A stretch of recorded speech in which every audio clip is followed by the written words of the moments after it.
That ain't Snoop Dogg, y'all. April Fools! What? That is not Snoop Dogg, ladies and gentlemen. Nope.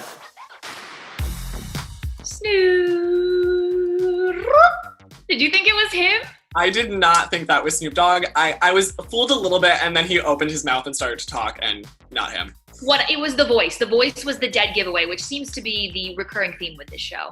Correct. Hi guys, I'm Charlie O'Keefe. And I'm Deidre Behar. And we are here to talk all about the Super 9 April Fool's episode of The Masked Singer. We are here still at home. We are self-quarantined, but we want to take a second to tell you, we read all your comments last week. Charlie and I are so touched by everything you guys had to say. We love doing this show because of you and because of the community that we feel we have with you, guessing these wild masks and who's behind them. So we just want to say thank you. And we are here again at home, still being safe. We hope you are too. Let's get things started.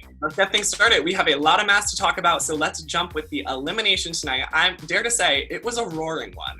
Take a look.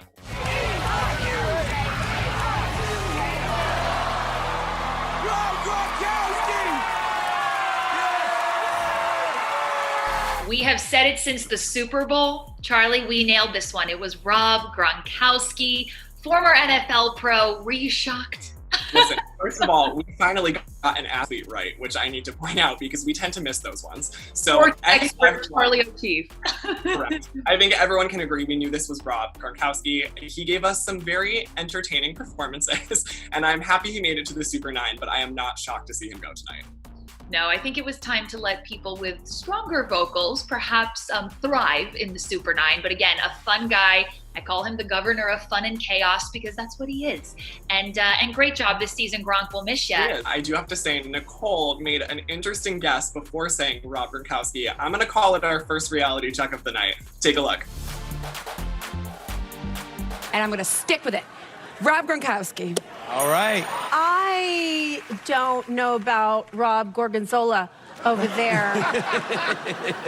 But or Rob Garbanzo Bean. But I'm thinking it could be because he loves to dance. Joe Macaroni from Magic Mike. Maginelio. Yeah, that guy. I mean, I think she's hungry. She's guessing all these foods, but not quite Rob's name. There's an actor on the show Younger. His name is Nico Tortorella, and a few of us at ET around the office, we affectionately call him Nico Tortellini. Because look, Nicole, we feel you. Sometimes it's just too challenging to get some of these like very Italian-sounding last names. I loved it though. I think she's wild and funny, and she's having a moment. Rob Garbanzo Bean, I'm into it. Yes. We support it. Well, let's jump right into the Group A performances. They certainly brought their A game. Take a look.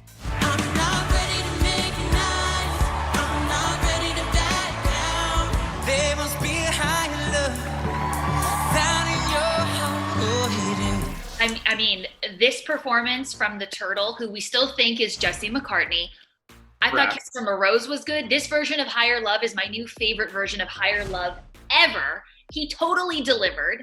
And what did you think of the clue package? The clue package was interesting. So tonight we saw something a little different. It was kind of a throwback to their journey to the Super 9, and then we got one super clue at the end. For Jesse McCartney, who we think it is, the Turtle, we saw him hold up a comic book that said The Amazing Adventures of Shellboy. Well, Jesse McCartney, with a little research, you could find out that he did the voiceover work for Robin in a Warner Brothers animated TV series based on a comic book called Young Justice. Looks like you solved that one. Like I saw that one. What did you think of his stage clue? Well, we got these on stage clues, which basically helped us understand who they're not. And so the Turtles was, I'm not known for just one thing. And if you're a Jesse McCartney fan, you know he sings, he dances, he acts, he does voiceover work, he's an entrepreneur. The guy does a million things. You might know him from a million different things. So I'm sticking with Jesse McCartney, guys. I think we could all stick with Jesse McCartney, except the judges, because they have not guessed him. So maybe next week. Try harder, guys. Come on. Jumping right over to the Kangaroo. This was an interesting performance tonight, and I thought clues gave us a little more insight into who we've been guessing, Jordan Woods. 1000% Jordan Woods. Let's go right to the clue package.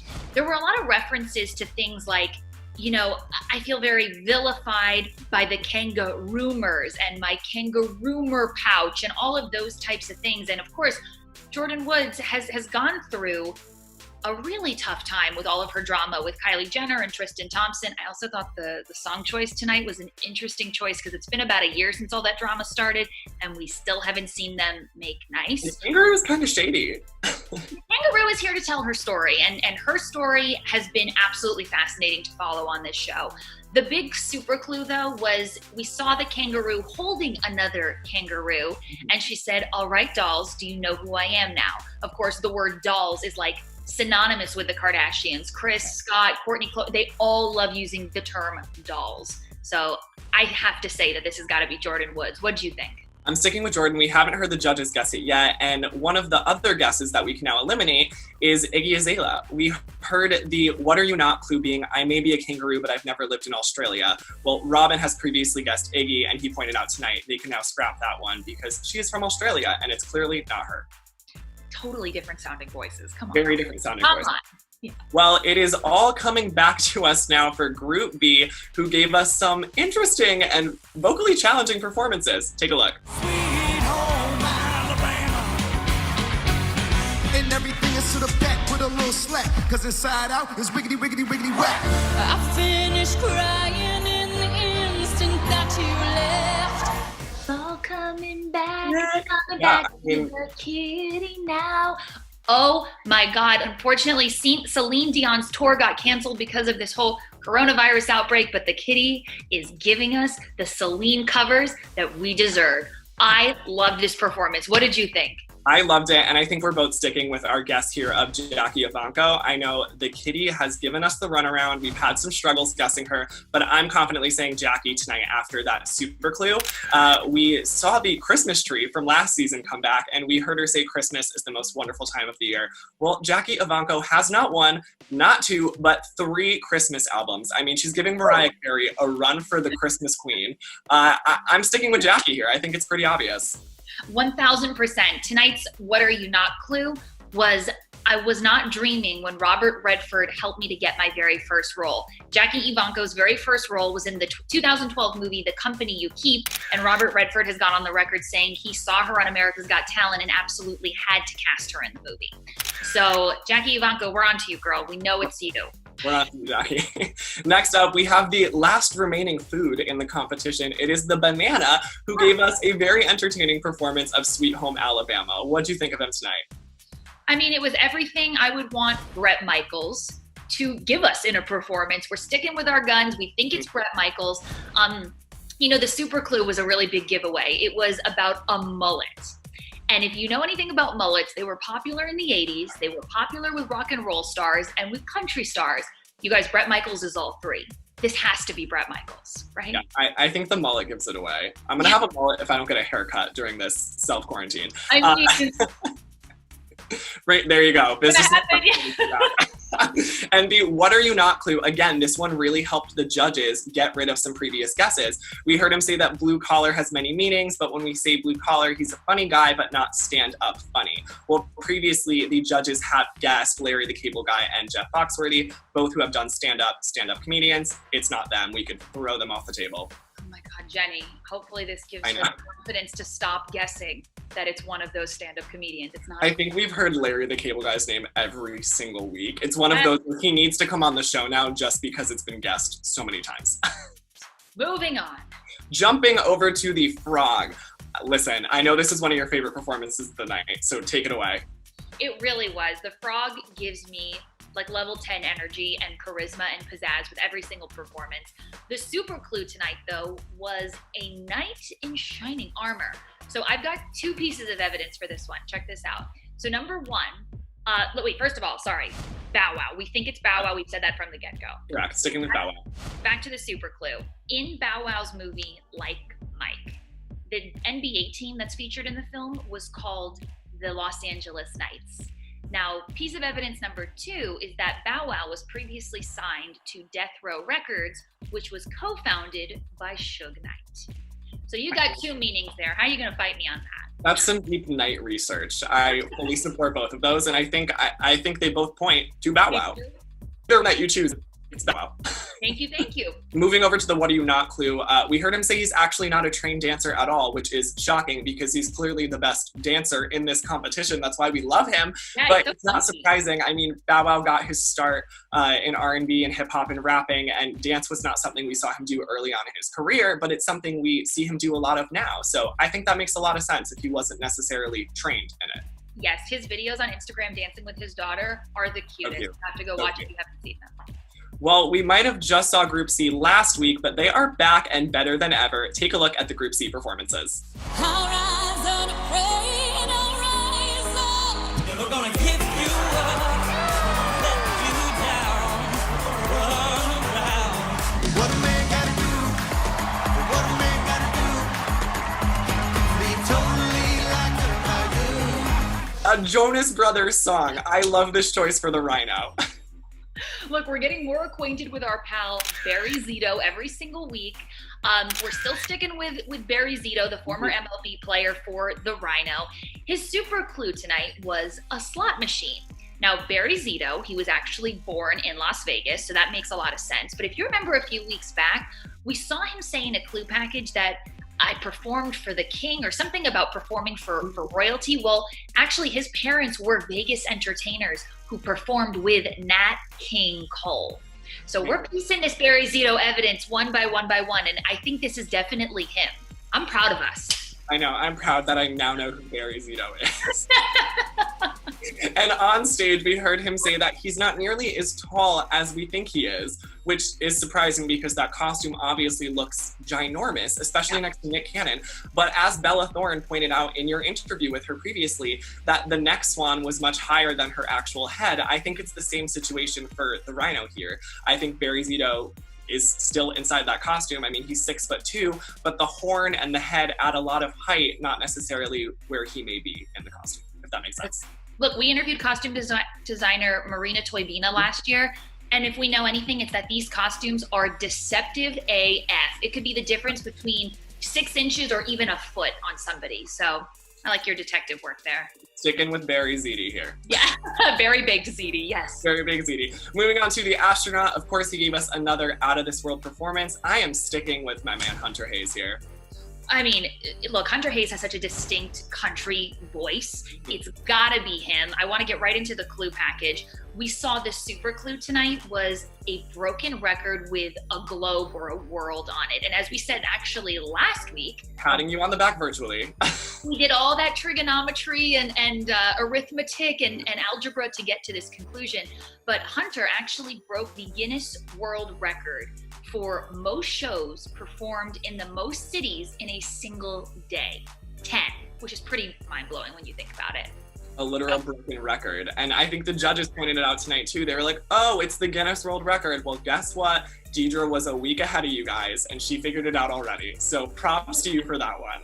Thank you very much. Thank And you. moving on to on stage, we heard him say, I mean, again, surprising, just like the frog, he's not voice trained professionally. So that's surprising to hear someone who's a professional country singer say that. But what we do know is that Hunter has had major voice complications. He opened up about this to Rolling Stone, and he said recently he did get a vocal coach to help him fix those issues. And it's something we hear along a lot of performers who end up realizing they need to save their voice and get professional training. So it's not surprising.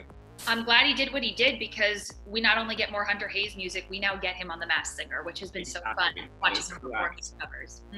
Listen, this final performer is one of my favorites. She rose to the occasion with One this. of your favorites. I feel like you hardcore stan.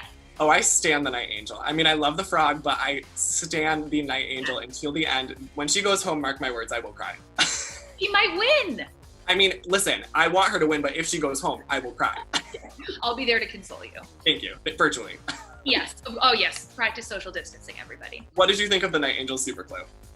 So it was a tricycle, and she even said, you guys wanted an easy clue. Well, I'm not going to give you an easy clue. Look, quite simply, the tricycle represents the number 3. Candy Burris of the Real Housewives of Atlanta, who we believe this is, she has 3 kids. I think it has to be her. And another meaning of the tricycle, the whole tri thing, Candy Burris is so many things. She's a reality star, she's a businesswoman, she's a singer and a songwriter. I mean, that has to work, right? I agree. And listen, she one-upped Triple Threat on the stage. She said, I'm not just a voice, I'm a mogul. I mean, mogul is a big word to throw out there, but like you said, singer, songwriter, reality star. She owns restaurants. She has a makeup line. She even owns an adult toy line. I mean, the woman has every business venture taken care of. Get it, girl. Thriving in quarantine, I'm sure. Exactly. And our coworker, Bryce Sander, he is also the Real Housewives expert. He is going to help us out tonight with the Masked Singer ringer because he actually spoke to Kandi, who addressed the rumors of her being on the show. Take a look. Everybody and their brother thinks you're on it. People say that all the time. They said it season 1, they thought it was me. Season 2, they thought it was me. They saying it now. I don't know. I guess a lot of people sound like me. I don't know. Do you watch The Masked Singer? Yeah, sometimes. Okay. Can you do a British accent for me? Me? Yeah. Who said? The character that everyone thinks you are talks in a British accent. So I just wanted to see if we could line it up, myth bust a little. Have you ever heard me do a British accent? I have not. That's why I wanted to see if you could do one. Yeah. See. All right. So we'll just have to keep watching and see maybe if you get unmasked or if it's somebody who just sounds a lot like you. I mean, yeah, I guess we're going to have to keep watching it. I'll be watching too. I'm going to start watching it too. Listen, I mean, we've heard people say it before. We heard Patti LaBelle say it. We've heard every contestant on the show have to kind of lie about their identity. What do you think of her answer? Look, ET asked Jordan Woods about this earlier this season as well, and they all have the same response. It's, oh, The Masked Singer?